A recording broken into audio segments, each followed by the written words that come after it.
ಎಲ್ರಿಗೂ ನಮಸ್ತೆ. Anish Ram kitchen YouTube ಚಾನಲ್ಗೆ ಸ್ವಾಗತ. ಇವತ್ತಿನ ವಿಡಿಯೋದಲ್ಲಿ ಹಾಲು ಹಾಗೂ ಕೋವನ್ನ ಬಳಸಿ ಈಸಿ ವಿಧಾನದಲ್ಲಿ ನಾವು ಯಾವ ರೀತಿ ಕ್ಯಾರೆಟ್ ಹಲ್ವಾನ ಮಾಡ್ಕೋಬೋದು ಅಂತ ತಿಳಿಸ್ಕೊಡ್ತಾ ಇದ್ದೀನಿ. ಇದರಲ್ಲಿ ಕ್ಯಾರೆಟ್ನ ತುರಿಯೋ ಅವಶ್ಯಕತೆಯೂ ಇರಲ್ಲ. ಒಂದು ಹೊಸ ವಿಧಾನದಲ್ಲಿ ನಾನಿವತ್ತು ಕ್ಯಾರೆಟ್ ಹಲ್ವಾನ ಯಾವ ರೀತಿ ಮಾಡೋದು ಅಂತ ಶೇರ್ ಮಾಡ್ತಾ ಇದ್ದೀನಿ. ಬನ್ನಿ ಯಾವ ರೀತಿ ಮಾಡ್ಕೊಳ್ಳೋದು ಅಂತ ನೋಡೋಣ. ಮೊದಲು ನಾನಿಲ್ಲಿ ಕ್ಯಾರೆಟ್ ಹಲ್ವಾನ ಮಾಡ್ಕೊಳ್ಳೋದಕ್ಕೆ 2 ದೊಡ್ಡ ಸೈಜಿಂದು ಕ್ಯಾರೆಟ್ನ ಸಿಪ್ಪೆನ ತೆಗೆದು ಇದನ್ನು ವಾಶ್ ಮಾಡಿ ಇಟ್ಕೊಂಡಿದ್ದೀನಿ. ನಂತರ ನಾನಿಲ್ಲಿ ಈ ಕ್ಯಾರೆಟ್ನ ಈ ರೀತಿ ಸಣ್ಣದಾಗಿ ಪೀಸ್ ಮಾಡಿಕೊಂಡು ಒಂದು ಪ್ಲೇಟ್ಗೆ ಸೇರಿಸ್ಕೊಂಡಿದ್ದೀನಿ. ನೀವಿಲ್ಲಿ ನೋಡ್ತಾ ಇರ್ಬೋದು, ಇಷ್ಟು ಸಣ್ಣದಾಗಿ ಪೀಸ್ ಮಾಡ್ಕೋಬೇಕಾಗುತ್ತೆ. ನಂತರ ಪೀಸ್ ಮಾಡ್ಕೊಂಡಿರುವಂತಹ ಕ್ಯಾರೆಟ್ನ ನಾನಿಲ್ಲಿ ಒಂದು ಮಿಕ್ಸರ್ ಜಾರ್ಗೆ ಸೇರಿಸಿ ಇದಕ್ಕೆ ಅರ್ಧ ಕಪ್ ಆಗುವಷ್ಟು ನೀರನ್ನು ಸೇರಿಸ್ಕೊಳ್ತಾ ಇದ್ದೀನಿ. ಮೊದಲು ಅರ್ಧ ಕಪ್ ಆಗುವಷ್ಟು ನೀರನ್ನು ಸೇರಿಸಿ ಗ್ರೈಂಡ್ ಮಾಡ್ಕೊಳ್ಳಿ. ನಂತರ ಬೇಕಾದರೆ ಸ್ವಲ್ಪ ನೀರನ್ನು ನೋಡಿ ಸೇರಿಸ್ಕೋಬೋದು. ಈಗ ನಾನಿಲ್ಲಿ ಕ್ಯಾರೆಟ್ನ ಗ್ರೈಂಡ್ ಮಾಡಿಕೊಂಡು ಈ ರೀತಿ ಸ್ಟೈನರ್ನಲ್ಲಿ ಹಾಕಿ ಕ್ಯಾರೆಟ್ ಜ್ಯೂಸನ್ನ ಫಿಲ್ಟ್ರ್ ಮಾಡ್ಕೊಳ್ತಾ ಇದ್ದೀನಿ. ಈ ರೀತಿ ಸ್ಟೈನರ್ನಲ್ಲಿ ಹಾಕಿದ ನಂತರ ಇದಕ್ಕೆ ಸ್ವಲ್ಪ ಮಿಕ್ಸರ್ ಜಾರ್ ತೊಳೆದಿರುವಂತಹ ನೀರನ್ನು ಸಹ ನಾನಿಲ್ಲಿ ಸೇರಿಸಿ ಈ ರೀತಿ ಸ್ಪೂನ್ ಸಹಾಯದಿಂದ ಇದನ್ನು ಫಿಲ್ಟ್ರ್ ಮಾಡ್ಕೊಳ್ಳೋಣ. ನೀವಿಲ್ಲಿ ಕೈಯಲ್ಲಿಯೂ ಸಹ ಇದನ್ನು ಹಿಂಡಿ ತೆಕ್ಕೋಬೋದು. ಈ ರೀತಿ ಇದನ್ನು ಒಂದ್ಸಲ ನೀವು ಫಿಲ್ಟ್ರ್ ಮಾಡಿಕೊಂಡು ನಾವು ಕ್ಯಾರೆಟ್ ಜ್ಯೂಸನ್ನು ಫಿಲ್ಟ್ರ್ ಮಾಡ್ಕೊಂಡಿರುವಂತಹ ಈ ಕ್ಯಾರೆಟ್ ಬಲ್ಪ್ನ ಮತ್ತೊಮ್ಮೆ ಮಿಕ್ಸರ್ ಜಾರಿಗೆ ಸೇರಿಸಿ ಇದಕ್ಕೆ ಒಂದು ಅರ್ಧ ಕಪ್ ಆಗೋಷ್ಟು ನೀರನ್ನು ಸೇರಿಸಿ ಗ್ರೈಂಡ್ ಮಾಡಿಕೊಂಡು ಮತ್ತೊಮ್ಮೆ ಕ್ಯಾರೆಟ್ ಜ್ಯೂಸನ್ನ ನಾನಿಲ್ಲಿ ಫಿಲ್ಟ್ರ್ ಮಾಡ್ಕೊಳ್ತಾ ಇದ್ದೀನಿ. ಫೈನಲಿ ನಾನೀಗ 2 ಸಲ ಕ್ಯಾರೆಟ್ನ ಗ್ರೈಂಡ್ ಮಾಡಿಕೊಂಡು ಈ ರೀತಿ ಫಿಲ್ಟರ್ ಮಾಡಿಕೊಂಡು ಕ್ಯಾರೆಟ್ ಹಲ್ವಾನ ಮಾಡೋದಕ್ಕೆ ಕ್ಯಾರೆಟ್ ಜ್ಯೂಸನ್ನ ರೆಡಿ ಮಾಡಿ ಇಟ್ಕೊಂಡಿದ್ದೀನಿ. ನೋಡಿ, ಈ ಕಪ್ಪಲ್ಲಿ ನನಗೆ 2.5 ಕಪ್ ಆಗುವಷ್ಟು ಕ್ಯಾರೆಟ್ ಜ್ಯೂಸ್ ಸಿಕ್ಕಿದೆ. ನೋಡಿ, 2.5 ಕಪ್ ಅಷ್ಟು ಕ್ಯಾರೆಟ್ ಜ್ಯೂಸ್ ಬೇಕಾಗುತ್ತೆ ಹಲ್ವಾ ರೆಡಿ ಮಾಡ್ಕೊಳ್ಳೋದಕ್ಕೆ. ಅದೇ ಕಪ್ಪಲ್ಲಿ ನಾನು ಮೆಜರ್ಮೆಂಟ್ ಮಾಡಿಕೊಂಡು 1 ಕಪ್ ಆಗುವಷ್ಟು ಕಾರ್ನ್ಫ್ಲೋರ್ನ ಸೇರಿಸಿ ಯಾವುದೇ ರೀತಿಯ ಗಂಟಿಲ್ಲದೆ ಇರೋ ಥರ ಇದನ್ನು ಮಿಕ್ಸ್ ಮಾಡ್ಕೊಳ್ತಾ ಇದ್ದೀನಿ. ಸ್ವಲ್ಪನೂ ಕೂಡ ಗಂಟಿಲ್ಬಾರ್ದು, ಆ ರೀತಿ ಇದನ್ನು ಮಿಕ್ಸ್ ಮಾಡ್ಕೋಬೇಕು. ನೀವಿಲ್ಲಿ ನೋಡ್ತಾ ಇದ್ದೀರಲ್ವಾ, ಈ ರೀತಿ ಮಿಕ್ಸ್ ಮಾಡ್ಕೊಂಡಿದ್ದ ನಂತರ ಇದಕ್ಕೆ ನಾನಿಲ್ಲಿ ಸ್ವಲ್ಪ ಫುಡ್ ಕಲರ್ನ ಸೇರಿಸ್ಕೊಳ್ತಾ ಇದ್ದೀನಿ. ಫುಡ್ ಕಲರ್ ಬಂದು ಕಂಪ್ಲೀಟ್ಲಿ ಆಪ್ಷನಲ್. ಬೇಕು ಅಂದರೆ ಸೇರಿಸ್ಕೊಳ್ಳಿ, ಬೇಡ ಅಂದರೆ ಸ್ಕಿಪ್ ಸಹ ಮಾಡ್ಕೋಬೋದು. ಬಟ್ ಕಲರ್ ಬೇಕು ಅಂತ ಹೇಳಿದ್ರೆ ನೀವಿಲ್ಲಿ ಫುಡ್ ಕಲರ್ನ ಸೇರಿಸ್ಕೋಬೇಕಾಗುತ್ತೆ. ಫುಡ್ ಕಲರ್ನ ಸೇರಿಸ್ಕೊಂಡಿದ್ದ ನಂತರ ಒಮ್ಮೆ ಇದನ್ನು ನೀಟಾಗಿ ಮಿಕ್ಸ್ ಮಾಡ್ಕೊಳ್ಳೋಣ. ಈಗ ಇದು ರೆಡಿ ಆಯಿತು. ಈಗ ಇದನ್ನು ಪಕ್ಕಕ್ಕೆ ಇಟ್ಕೊಳ್ಳೋಣ. ನೆಕ್ಸ್ಟ್ ನಾನಿಲ್ಲಿ ಒಂದು ಕೇಕ್ ಮೌಲ್ಡ್ ತೊಗೊಂಡಿದ್ದೀನಿ. ಕೇಕ್ ಮೌಲ್ಡ್ಗೆ ನಾನಿಲ್ಲಿ ಸ್ವಲ್ಪ ಎಣ್ಣೆನ ಅಪ್ಲೈ ಮಾಡ್ಕೊಳ್ತಾ ಇದ್ದೀನಿ. ನಿಮ್ಮಲ್ಲಿ ಕೇಕ್ ಮೌಲ್ಡ್ ಇಲ್ಲ ಅಂತ ಹೇಳಿದ್ರೆ ಯಾವುದಾದ್ರೂ ಸ್ವಲ್ಪ ಶೇಪ್ ಇರುವಂತಹ ಸ್ಟೀಲ್ ಬೌಲ್ನು ಸಹ ನೀವು ಯೂಸ್ ಮಾಡ್ಕೋಬೋದು. ನೋಡಿ, ಎಣ್ಣೆನ ಈ ರೀತಿ ಸೈಡಲ್ಲೂ ಸಹ ಅಪ್ಲೈ ಮಾಡ್ಕೋಬೇಕಾಗುತ್ತೆ.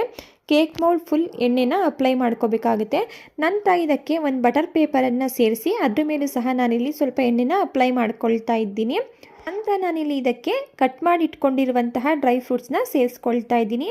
ನಿಮಗೆ ಯಾವ ಡ್ರೈ ಫ್ರೂಟ್ಸ್ ಇಷ್ಟ ಆಗುತ್ತೆ ಆ ಡ್ರೈ ಫ್ರೂಟ್ಸನ್ನು ನೀವಿಲ್ಲಿ ಸೇರಿಸ್ಕೋಬೋದು. ನಾನಿಲ್ಲಿ ಸ್ವಲ್ಪ ವಾಟರ್ ಮೆಲೂನ್ ಸೀಡ್ಸ್, ಬಾದಾಮಿ, ಗೋಡಂಬಿ ಈ ರೀತಿ ಡ್ರೈ ಫ್ರೂಟ್ಸ್ಗಳನ್ನ ಸಣ್ಣದಾಗಿ ಕಟ್ ಮಾಡಿ ಸೇರಿಸ್ಕೊಂಡಿದ್ದೀನಿ. ಈಗ ಇದನ್ನು ಪಕ್ಕಕ್ಕೆ ಇಟ್ಕೊಳ್ಳೋಣ. ನೆಕ್ಸ್ಟ್ ನಾನಿಲ್ಲಿ ಕ್ಯಾರೆಟ್ ಹಲ್ವಾನ ಮಾಡಲಿಕ್ಕೆ ಸಕ್ಕರೆ ಪಾಕನ ರೆಡಿ ಮಾಡ್ಕೊಳ್ಳೋಣ. ಗ್ಯಾಸ್ ಸ್ಟವ್ನ ಆನ್ ಮಾಡಿ ಒಂದು ಪ್ಯಾನ್ ಇಟ್ಕೊಂಡು ಪ್ಯಾನ್ ಬಿಸಿಯಾಗಿದ್ದ ನಂತರ ಇದಕ್ಕೆ ನಾನಿಲ್ಲಿ 1 ಕಪ್ ಆಗೋಷ್ಟು ಸಕ್ಕರೆನ ಸೇರಿಸ್ಕೊಳ್ತಾ ಇದ್ದೀನಿ. ಅದಕ್ಕೆ ಅರ್ಧ ಕಪ್ ಅಷ್ಟು ನೀರನ್ನು ಸೇರಿಸಿ ಸಕ್ಕರೆ ಕರಗೋವರೆಗೂ ಇದನ್ನು ಮಿಕ್ಸ್ ಮಾಡ್ಕೊಳ್ತಾ ಇದ್ದೀನಿ. ಕ್ಯಾರೆಟ್ ಹಲ್ವಾನ ಮಾಡಲಿಕ್ಕೆ ಇಲ್ಲಿ ಪಾಕನ ತಿಕ್ಕೊಳ್ಳೋ ಅವಶ್ಯಕತೆ ಇಲ್ಲ. ಜಸ್ಟ್ ಸಕ್ಕರೆ ನೀರಲ್ಲಿ ಕರಗಿ ಅದು ಸ್ವಲ್ಪ ಸ್ಟಿಕ್ಕಿ ಥರ ಆಗಬೇಕು. ಅಂದರೆ ನಾವು ಸಕ್ಕರೆ ಪಾಕನ ಕೈಯಲ್ಲಿ ಮುಟ್ಟಾಗ ನಮ್ಮ ಕೈಯಲ್ಲಿ ಅದು ಅಂಟ್ಕೊಂಡ್ರೆ ಸಾಕು. ನೋಡಿ, ಒಂದೆಳೆ ಪಾಕ ಕೂಡ ಬರೋದು ಬೇಡ. ಈಗ ಇದು ಆಗಿದೆ. ಕೈಯಲ್ಲಿ ಸ್ವಲ್ಪ ಸಕ್ಕರೆ ಪಾಕ ಅಂಟ್ತಾ ಇದೆ.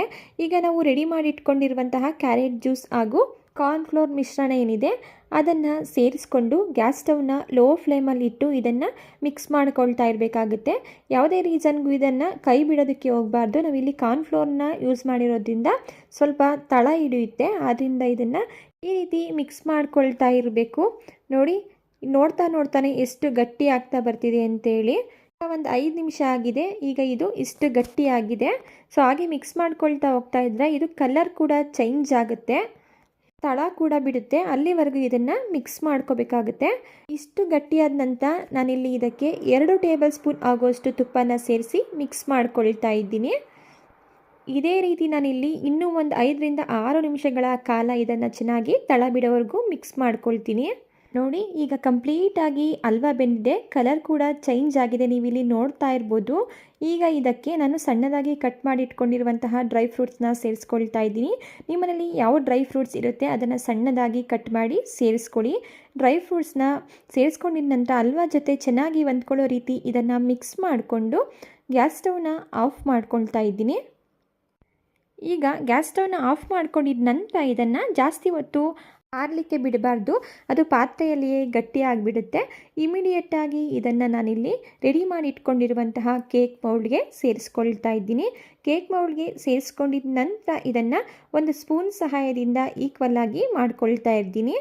ನೋಡಿ ಇದನ್ನು ಈ ರೀತಿ ಈಕ್ವಲ್ ಆಗಿ ಅಡ್ಜಸ್ಟ್ ಮಾಡಿಕೊಂಡು 1 ಅವರ್ ಇದನ್ನು ಸೆಟ್ ಆಗಲಿಕ್ಕೆ ಬಿಡ್ತಾ ಇದ್ದೀನಿ. ಈಗ 1 ಅವರ್ ಆಗಿದೆ. ಈಗ ಇದನ್ನು ನಾನಿಲ್ಲಿ ಡಿಮೌಲ್ಡ್ ಮಾಡ್ಕೊಳ್ತಾ ಇದ್ದೀನಿ. ನೀವಿಲ್ಲಿ ನೋಡ್ಬೋದು ಎಷ್ಟು ಈಸಿಯಾಗಿ ರಿಮೂವ್ ಆಗ್ತಿದೆ ಅಂತ ಹೇಳಿ. ಜಸ್ಟ್ ಕೇಕ್ ಮೌಲ್ಡ್ನ ಈ ರೀತಿ ಉಲ್ಟಾ ಮಾಡಿದರೆ ಸಾಕು, ಈಸಿಯಾಗಿ ರಿಮೂವ್ ಆಗಿಬಿಡುತ್ತೆ. ಈಗ ನಾನಿಲ್ಲಿ ಹಲ್ವಾಗೆ ಸೇರಿಸಿರುವಂತಹ ಬಟರ್ ಪೇಪರ್ನ ರಿಮೂವ್ ಮಾಡ್ಕೊಳ್ತಾ ಇದ್ದೀನಿ. ನೋಡಿ ಎಷ್ಟು ಸೂಪರಾಗಿ ಹಲ್ವಾ ರೆಸಿಪಿ ಬಂದಿದೆ ಅಂತೇಳಿ ನೀವಿಲ್ಲಿ ನೋಡ್ತಾ ಇರ್ಬೋದು. ರೆಡಿಯಾಗಿರುವಂತಹ ಹಲ್ವಾ ರೆಸಿಪಿನ ನಾನಿಲ್ಲಿ ಸ್ಕ್ವೇರ್ ಟೈಪಲ್ಲಿ ಕಟ್ ಮಾಡ್ಕೊಳ್ತಾ ಇದ್ದೀನಿ. ನಿಮಗೆ ಯಾವ ಶೇಪಲ್ಲಿ ಬೇಕೋ ಆ ಶೇಪಲ್ಲಿ ಹಲ್ವಾನ ಕಟ್ ಮಾಡ್ಕೊಳ್ಳಿ. ಈ ಹಲ್ವಾ ರೆಸಿಪಿ ಅಂತೂ ತುಂಬಾ ಈಸಿ, ಟೇಸ್ಟ್ ಅಂತೂ ಅಮೇಝಿಂಗ್ ಆಗಿರುತ್ತೆ.